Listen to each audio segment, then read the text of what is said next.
Olá, estamos na leitura do livro Uma Vida com Propósitos e eu vou dar continuidade hoje na leitura. Hoje a gente está entrando no dia 30, faltam 10 dias para a gente concluir. Então vamos lá, dia 30, moldado para servir a Deus. Foram as tuas mãos que me formaram e me fizeram. Jó 10.8. O povo que formei para mim proclamou o meu louvor. Isaías 43.21. Você foi moldado para servir a Deus. Deus formou cada criatura neste planeta com uma qualificação especial. Alguns animais correm, outros saltam, outros escavam e outros voam. Cada um tem um papel especial a cumprir, conforme foram moldados por Deus. O mesmo se dá com os humanos. Cada um de nós foi concebido ou moldado com exclusividade para a realização de determinadas tarefas. Antes de os arquitetos projetarem um novo prédio, eles primeiro perguntam: para que propósito? Como será usado? A função pretendida sempre determina a forma do prédio. Antes de Deus o criar, ele decidiu que papel queria que você desempenhasse na Terra. Ele planejou exatamente como queria que você o servisse. Então, o moldou para essas tarefas. Você é da forma que é porque foi feito para um ministério específico. A Bíblia diz: porque somos criação de Deus realizada em Cristo Jesus para fazermos boas obras. A palavra poema vem da palavra grega traduzida por criação, manufatura. Você é uma obra de arte feita manualmente por Deus. Você não foi feito em uma linha de montagem de produção em massa, sem ter sido objeto de reflexão. Você é uma obra-prima exclusiva e feita sob medida. Deus propositadamente moldou e formou você para servi-lo de um modo que torne o seu ministério singular. Ele cuidadosamente misturou o coquetel de DNA que o criou. Davi louvou a Deus por essa magnífica atenção pessoal aos detalhes. Tu fizeste tudo com delicadeza, as partes íntimas de meu corpo e as uniste no ventre de minha mãe. Obrigado por me teres feito de maneira tão maravilhosamente complexa. O teu trabalho é maravilhoso. Como disse Ethel Waters, Deus não faz porcaria. Deus não apenas o moldou antes de seu nascimento, mas planejou cada dia de sua vida para favorecer o seu processo de formação. Davi continua: cada dia de minha vida foi gravado no teu livro. Cada momento foi determinado antes mesmo que um só dia tivesse acontecido. Isso significa que nada que tenha ocorrido em sua vida é insignificante. Deus usa toda a sua vida a fim de moldá-lo para o seu ministério com relação aos outros e formá-lo para o seu serviço perante ele. Deus jamais desperdiça coisa alguma. Ele não lhe daria habilidades, interesses, talentos, dons, personalidades e experiências de vida, a menos que pretendesse usá-las para a sua glória. Identificando e compreendendo esses fatores, você pode descobrir a vontade de Deus para a sua vida. A Bíblia diz que você é especial e admirável. Você é uma combinação de múltiplos fatores. Para ajudar a lembrá-lo de 5 desses fatores, criei um simples acróstico: forma. Neste capítulo e no próximo, daremos uma olhada nesses 5 fatores e, em seguida, explicarei como descobrir e usar a forma que Deus lhe deu. Como Deus lhe dá forma para o ministério.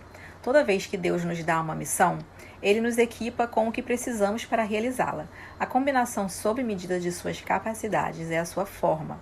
Formação espiritual, opções do coração, recursos pessoais, modo de ser, áreas de experiência. Forma, esclarecendo a sua formação espiritual. Deus dá a todo crente dons espirituais para serem usados no ministério. São habilidades especiais concedidas por Deus para servi-lo e são concedidas somente aos crentes. Seus dons são parte importante de sua formação espiritual. A Bíblia diz: quem não tem Espírito de Deus não pode receber os dons que vêm do Espírito. Você não pode adquirir dons espirituais ou mesmo merecê-los, por isso são chamados dons. Eles são a manifestação da graça de Deus para você, para com você. Cristo generosamente dividiu seus dons conosco. Nem é você quem escolhe os dons que gostaria de ter. É Deus quem os determina. Paulo explicou: é o mesmo e único Espírito Santo que distribui estes dons. Ele sozinho decide que dom cada pessoa deve receber. Por Deus gostar da variedade e querer que sejamos especiais, não há nenhum dom que seja concedido a todos. Além disso, nenhum indivíduo recebe todos os dons. Se você possuísse todos, não teria necessidade de mais ninguém. E isso destruiria um dos propósitos de Deus, nos ensinar a amar e a depender uns dos outros.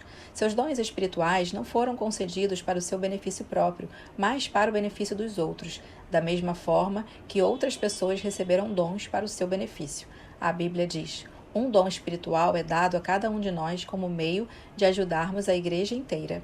Deus planejou dessa forma para que precisássemos uns dos outros. Quando usamos os nossos dons em conjunto, todos são beneficiados. Se os outros não usarem seus dons, você é passado para trás. E se você não usar os seus dons, eles serão passados para trás. Por isso, nos é dada a ordem para descobrir e desenvolver nossos dons espirituais. Você já parou para descobrir seus dons espirituais? De nada vale um dom não descoberto. Toda vez que esquecemos essas verdades básicas sobre os dons, ocorrem problemas na igreja. 2 problemas comuns são inveja de dom e prestígio de dom. O primeiro ocorre quando comparamos os nossos dons com os de outras pessoas e nos sentimos insatisfeitos com o que Deus nos deu, tornando-nos ressentidos e ciumentos por Deus utilizar os outros. O segundo ocorre quando esperamos que alguém mais tenha os nossos dons, faça o que fomos chamados para fazer e se sinta tão entusiasmado quanto nós a respeito de tal dom. A Bíblia diz: há diferentes tipos de serviço na igreja, mas é o mesmo Senhor que estamos servindo. Os dons espirituais são algumas vezes exageradamente enfatizados em detrimento de outros fatores que Deus utiliza para nos moldar para o serviço. Seus dons revelam uma chave para descobrir a vontade de Deus para o nosso ministério. Mas os dons espirituais não formam o quadro completo. Deus também nos moldou de 4 outras maneiras. Forma, atentando para as suas opções do coração. A Bíblia usa o termo coração para descrever o lote de desejos, esperanças, interesses, ambições, sonhos e afeições que você possui. O coração representa a fonte de todos os seus estímulos, o que você ama fazer, seus interesses e o que mais lhe importa. Ainda hoje usamos a palavra nesse sentido quando dizemos: eu te amo de todo o meu coração. A Bíblia diz: assim como a água reflete o rosto, o coração reflete quem somos nós. Seu coração revela o verdadeiro você, o que você verdadeiramente é.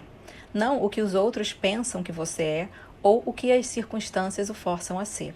Seu coração determina o porquê de você dizer as coisas que diz, sentir-se como se sente e agir da forma como age. Fisicamente, cada um de nós tem um batimento cardíaco exclusivo, assim como temos impressões digitais, padrões de íris e de voz singulares. O nosso coração bate com padrões sensivelmente diferentes. É magnífico que, apesar dos bilhões de pessoas que já viveram, ninguém jamais tenha tido um batimento cardíaco exatamente igual ao seu. Do mesmo modo, Deus deu a cada um de nós um compasso emocional único que dispara quando pensamos em assuntos, atividades ou circunstâncias que nos interessam. Nós, instintivamente, importamo-nos com algumas coisas e desconsideramos outras. São pistas de onde deveríamos estar servindo. Outra palavra para coração é paixão. Existem certos assuntos que lhe despertam paixão e outros para os quais você não liga a mínima. Algumas experiências o entusiasmam e prendem a sua atenção, enquanto outras as desanimam ou matam de tédio. Elas revelarão a natureza do seu coração.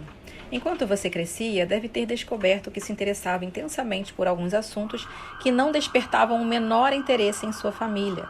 De onde vieram esses interesses? Vieram de Deus. Deus tinha um propósito em lhe dar esses interesses inatos. Seu compasso emocional é a segunda chave para a compreensão de sua capacitação para o serviço. Não ignore seus interesses. Imagine como eles podem ser usados para a glória de Deus. Há uma razão para que você goste de fazer essas coisas. A Bíblia nos manda continuamente servir ao Senhor com todo o coração. Deus quer que você o sirva apaixonadamente e não por obrigação. As pessoas raramente se destacam em tarefas que não apreciam ou que não lhes desperte paixão. Deus quer que você use seus interesses naturais para servir a Ele e aos outros. Ouvir os impulsos internos pode indicar-lhe um ministério que Deus tenciona que você tenha. Como você sabe quando está servindo a Deus de coração? O primeiro sinal revelador é o entusiasmo. Quando você está fazendo o que ama fazer, ninguém precisa motivá-lo, desafiá-lo ou inspecioná-lo. Você o faz pelo mero prazer. Você não precisa de recompensas, aplausos ou pagamento porque adora servir dessa forma. O oposto também é verdade. Quando você não se entusiasma com o que faz, é facilmente desestimulado. A segunda característica de quem serve a Deus com o coração é a eficiência. Todas as vezes que você faz o que Deus o condicionou a amar, você se torna bom nisso. A paixão leva à perfeição. Se você não se importa com uma tarefa, é improvável que se destaque nela. Em contrapartida, os maiores realizadores em qualquer campo são movidos pela paixão e não por lucro ou obrigação. Todos já ouvimos dizer: arranjei um emprego que odeio para ganhar bastante dinheiro, então algum dia eu saio e vou fazer o que gosto. Isso é um grande erro. Não desperdice a sua vida em um emprego que não exprima o que vai ao seu coração. Lembre-se, as maiores coisas da vida não são as coisas. O significado é muito mais importante do que o dinheiro. O homem mais rico do mundo certa vez falou: uma vida simples no temor do Senhor é melhor que uma vida rica com uma tonelada de dores de cabeça. Não se conforme em apenas alcançar uma boa vida, porque uma boa vida não é boa o suficiente. No fim das contas, ela não satisfaz. Você pode ter muito do que viver e ainda assim não ter para que viver. Em vez disso, almeje a vida melhor, servir a Deus de forma que exprima o que está em seu coração. Chegue a uma conclusão sobre o que você gosta de fazer, o que Deus lhe colocou no coração para fazer, e então faça isso para a glória de Deus. E agora vamos para as reflexões do 30º dia, pensando sobre o meu propósito. Um tema para reflexão: eu fui moldado para servir a Deus. Um versículo para memorizar: Deus age por intermédio de homens e maneiras diferentes, mas é o mesmo Deus que atinge seus propósitos mediante todos eles. Coríntios 12,6. Uma pergunta para meditar: de que modo posso me ver servindo a outras pessoas apaixonadamente e gostando de servir?